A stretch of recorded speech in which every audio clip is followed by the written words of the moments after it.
ഈ റീഡിംഗ് നിങ്ങളിലേക്ക് എത്തിയിട്ടുണ്ടെങ്കിൽ നിങ്ങളുടെ ഹൃദയത്തിൽ ഒരാളുടെ ഓർമ്മ ഇപ്പോഴും ജീവനോടെ ഉണ്ട് എന്ന് വേണം കരുതാൻ. നിങ്ങൾ ആ വ്യക്തിയെ അത്രയോളം മിസ് ചെയ്യുന്നുണ്ട്. നിങ്ങൾ അവരുടെ മെസ്സേജിന് വേണ്ടി കാത്തിരിക്കുന്നുണ്ട്. ഇപ്പോൾ ഇവിടെ കിട്ടിയിരിക്കുന്ന കാർഡ്സ് ഇതൊക്കെയാണ്: the star, 2 of cups, page of cups, knight of cups, judgement, 8 of wands, the moon. ഇതിൽ മെയിനായിട്ട് the star, page of cups, 8 of wands, ഈ എനർജീസാണ് കാണുന്നത്. നിങ്ങളിങ്ങനെ വളരെ ദുഃഖത്തിൽ ഇങ്ങനെ അന്വേഷിച്ചുകൊണ്ടിരിക്കുകയാണ് ആ വ്യക്തി നിങ്ങളിലേക്ക് തിരിച്ചു വരുമോ എന്നുള്ളത്. എന്നാൽ യൂണിവേഴ്സ് പറയുന്നത് ഇതാണ്: ഈ കണക്ഷൻ പൂർണ്ണമായിട്ട് അവസാനിച്ചിട്ടൊന്നുമില്ല.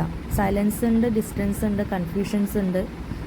രണ്ട് വശത്തും ഇപ്പോഴും പല തരത്തിലുള്ള ഇമോഷൻസ് ഇപ്പോഴും ഉണ്ട്.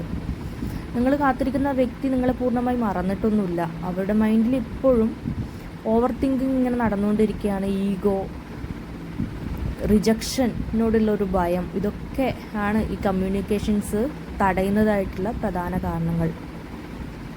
ഇത് ചിലർക്ക് സോൾമേറ്റ് എനർജീസ് ആയിരിക്കാം, ചിലർക്ക് ഇത് അൺഫിനിഷ്ഡ് ചാപ്റ്റർ എനർജി ആയിരിക്കാം. എന്നാൽ നിങ്ങളുടെ ഇടയിൽ ഒരു കോൺവെർസേഷൻ ബാക്കിയുണ്ട് ഇപ്പോഴും. ചിലപ്പോൾ ആ വ്യക്തി നിങ്ങളുടെ പ്രൊഫൈൽ നോക്കിക്കൊണ്ടിരിക്കുന്നുണ്ടാവാം, നിങ്ങളെക്കുറിച്ച് സൈലൻ്റ്ലി അറിയാൻ ശ്രമിക്കുന്നതായിട്ടുണ്ടാവാം. ഡയറക്റ്റ്ലി സംസാരിക്കാനുള്ള ധൈര്യം അവർക്കില്ല. കാരണം അവർ പറയാതെ പോയ ഒരുപാട് കാര്യങ്ങൾ കൂടുതലാണ്.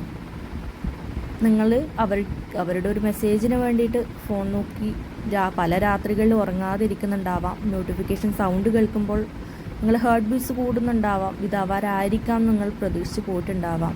യൂണിവേഴ്സ് നിങ്ങളോട് പറയുന്നത് നിങ്ങളുടെ ഫീലിങ്സ് ഒന്നും തന്നെ ഫേക്ക് അല്ല. നിങ്ങൾ ഫീൽ ചെയ്യുന്ന കണക്ഷൻ വളരെ റിയലാണ്. പക്ഷെ ഒരു പ്രധാന മെസ്സേജ് ഇപ്പോൾ ഈ കാർഡ്സ് നൽകുന്ന വെച്ചാൽ, നിങ്ങൾ നിങ്ങളുടെ പീസ് ഒരിക്കലും നഷ്ടപ്പെടുത്തരുത്. ഒരാളുടെ മെസ്സേജിന് വേണ്ടി ഇങ്ങനെ കാത്തിരിക്കരുത്. കമ്മ്യൂണിക്കേഷൻ എനർജി ഇതിൽ കാണുന്നുണ്ട്. എല്ലാം ഡിവൈൻ അതിൻ്റെതായ സമയത്ത് നടത്തി തരും നിങ്ങൾക്ക്.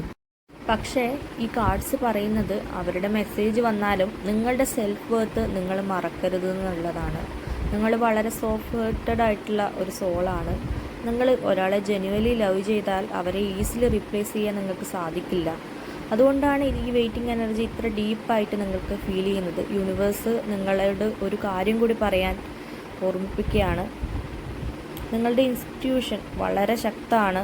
അതുകൊണ്ട് തന്നെ നിങ്ങൾ ഡിസേർവ് ചെയ്യുന്നത് ക്ലിയർ ആയിട്ടുള്ള ഒരു കമ്മ്യൂണിക്കേഷൻസ് ആണ്, എഫേർട്ടാണ്, ഒരു ജെന്യുവൻ ആയിട്ടുള്ള ലവ് ആണ്. നിങ്ങളുടെ ജീവിതം ഒരാളുടെ ടെക്സ്റ്റിൽ മാത്രം ഡിപ്പെൻഡ് ചെയ്യുന്ന ഒന്നല്ല. ഈ റീഡിങ് നിങ്ങളോട് റീസണേറ്റ് ചെയ്യുന്നുണ്ടെങ്കിൽ ഒരു ഡീപ്പ് ബ്രീത്ത് എടുക്കുക. യൂണിവേഴ്സ് നിങ്ങൾ കേൾക്കുന്നുണ്ട്.